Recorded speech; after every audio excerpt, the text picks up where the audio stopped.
So what if I told you that the biggest Bigfoot hoax in history is actually real, and that the proof of that lies in the lies of people claiming otherwise? Since 1967, the Patterson-Gimlin Bigfoot film has been at the center of an ongoing debate regarding its authenticity. Skeptics argue it's merely a man in a suit, and if you're at all familiar with this famous film, you're no doubt also familiar with the ongoing controversy surrounding it. Today we'll dissect these claims of fraud, scrutinize their inconsistencies, and there are many, and present expert analyses that challenge the man-in-a-suit theory. Section 1.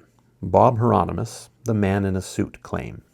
Bob Heironimus came forward in 1998, asserting that he was the individual in the Patterson-Gimlin film, wearing a suit.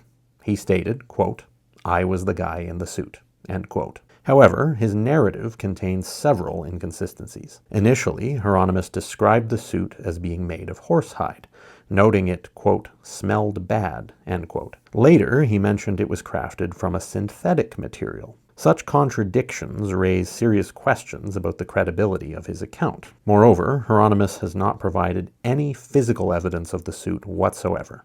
No photographs, receipts, or remnants of the so-called suit have been produced to substantiate his claim. This absence of tangible proof further undermines his story. Then we have Bill Munns, a special effects expert from Hollywood, who has analyzed the film and remarked, quote, "The fur texture in the film doesn't resemble any animal pelt I've worked with, and it certainly isn't horsehide. It would have been impossible to achieve that effect in 1967 with the available materials." End quote. Adding to the skepticism, Heronimus's own brother, Howard, expressed doubt about the hoax claim, stating, quote, "I don't believe the film was a hoax, and I don't believe Bob was in the suit," end quote. If the guy's own brother doesn't believe him about it being a suit, and doesn't believe he was in the suit, then what are we really talking about here? Now at this point I should add, which should go without saying, that we are calling Heronimus a liar. We're basically saying that he made this suit claim, but it's not substantiated, so we can't believe it. The big question I often get from skeptics is why? Why would the man make up such a story? Well, to me, the answer has always been rather obvious. Fame and prestige. When you see the way that Bob has signed books over the years, not even written by him, but books about this supposed hoax written by other people, and the way he appears in documentaries, you can clearly see that he's enjoying the prestige that comes with supposedly being Bigfoot. Section 2. Philip Morris, the suit maker claim. Philip Morris, a costume maker, claimed in 2002 that he sold a gorilla suit to Roger Patterson, one of the two men involved in capturing the film, stating, quote, "It was just a gorilla costume. I sold it to Roger Patterson over the phone for $435, end quote. However, Morris also has not provided any physical evidence to support his claim. No receipts, photographs, or sketches have been presented. When asked to recreate the suit, he did attempt to do so, but the results were very unconvincing and did not match the creature depicted in the film at all. And if you've seen photographs of the attempted recreation, you'll know how comically bad they are. And also, if he was the one who made and sold the suit as claimed, you'd think he would have another similar suit in stock that he could show as evidence to support his claim. But no. Additionally, Roger Patterson was known to be financially constrained at the time. Friends and associates have confirmed that he lacked the funds to purchase an expensive costume, casting further doubt on Morris's assertion. So if Philip Morris really was this legendary costume maker, capable of producing a gorilla suit so realistic that it fooled multiple experts across many fields for decades, the big question is, why couldn't he do it again? Why was he unable to reproduce what was supposedly his own work when asked to do so? He did attempt to, but again, the results are clearly laughable compared to the original.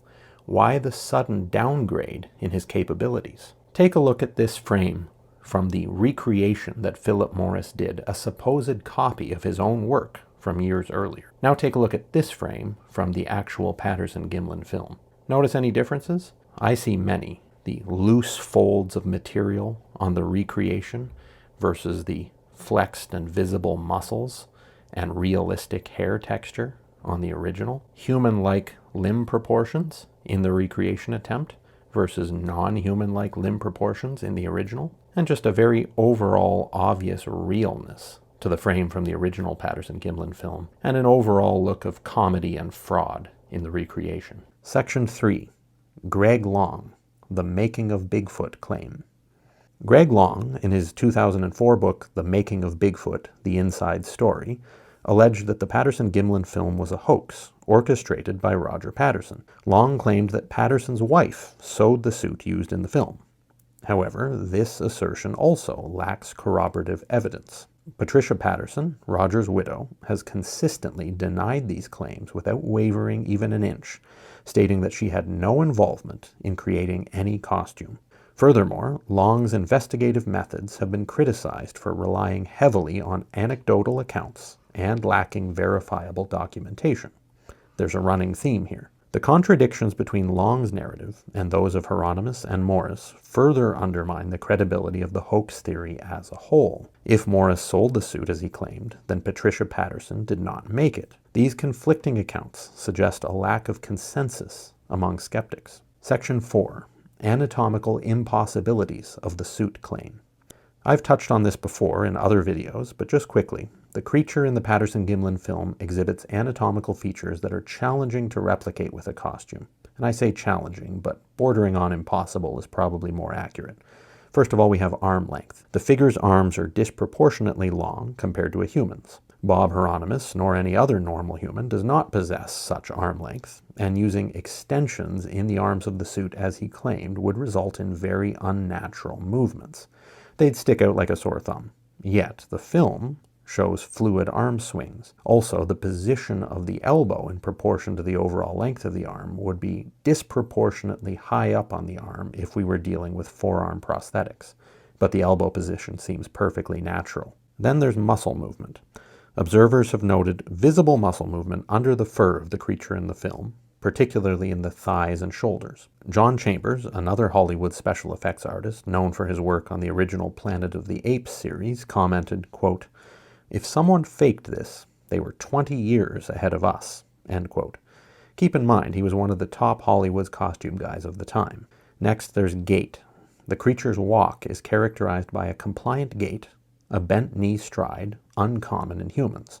Dr. Jeff Meldrum, an anthropologist, stated, quote, "The biomechanics of the creature's walk are consistent with a large non-human primate. It's not something a human could replicate without extensive mechanical aid," end quote. Section 5. Contradictory hoax claims. Various individuals, as we've already covered, have presented conflicting accounts regarding the alleged hoax. First, there's Bob Heironimus, who claimed he wore the suit. Next, there's Philip Morris, asserting that he sold the suit to Patterson. And finally, we have Greg Long, suggesting that Patterson's wife sewed the suit from scratch. These contradictory narratives undermine the credibility of the hoax theory. If Morris sold the suit, then Patterson's wife did not make it. And if Heronimus wore the suit, why can't he provide consistent details about it or replicate the walk convincingly? He has attempted to replicate the walk on camera before, but if you've seen it, you know that it's not really that close of an approximation. Maybe at first glance, if you're naturally skeptical, you might think that it is, but if you examine the details of the movement closely, it really isn't. Heronimus and the film subject show significant differences in arm and torso angle, and the film subject has much more arm swing, far longer strides, and noticeably more bodily forward lean. Section 6. Expert testimonies. Experts have analyzed the Patterson-Gimlin film extensively and for a long time and provided insights. First, we have Dr. Grover Krantz, a physical anthropologist, who stated, quote, "The anatomical features of the creature in the film are far beyond what could be achieved by a costume. The proportions are not human, and the details visible in the film point to a living creature," end quote. Then there's Dr. Jeff Meldrum, who we've already talked about, an anthropologist specializing in primate locomotion, who noted, quote, "The biomechanics and footprints associated with the film are consistent with a real primate. If this is a hoax, it's the most sophisticated one ever created," end quote. And finally, there's Bill Munns, who we already touched on as well, a special effects expert, who concluded, quote, "There is no evidence of any technology or materials in 1967 that could create what we see in the Patterson-Gimlin film. The more you study it, the more it looks like it's not a hoax," end quote. Now, I would challenge any open-minded skeptics, and I'm not talking about the ones who just like to sling mud, but the ones who actually want to get at the truth, to present a case based on greater knowledge in the fields mentioned than these three men. So, in conclusion, upon examining the claims and evidence, the man in a suit theory lacks credibility. The inconsistencies in testimonies, absence of physical evidence, and expert analyses all point towards the authenticity of the Patterson-Gimlin film. While skepticism is healthy, the available information currently suggests that this footage is indeed a genuine encounter with a Sasquatch. So there's a whole lot more evidence in support of the Patterson-Gimlin film being authentic that I didn't cover here. I've covered some of it in a previous video, and I'll leave the link to that in the description below if you're interested. If you found this video interesting and informative, please give it a like, share it with your friends, and subscribe to this channel.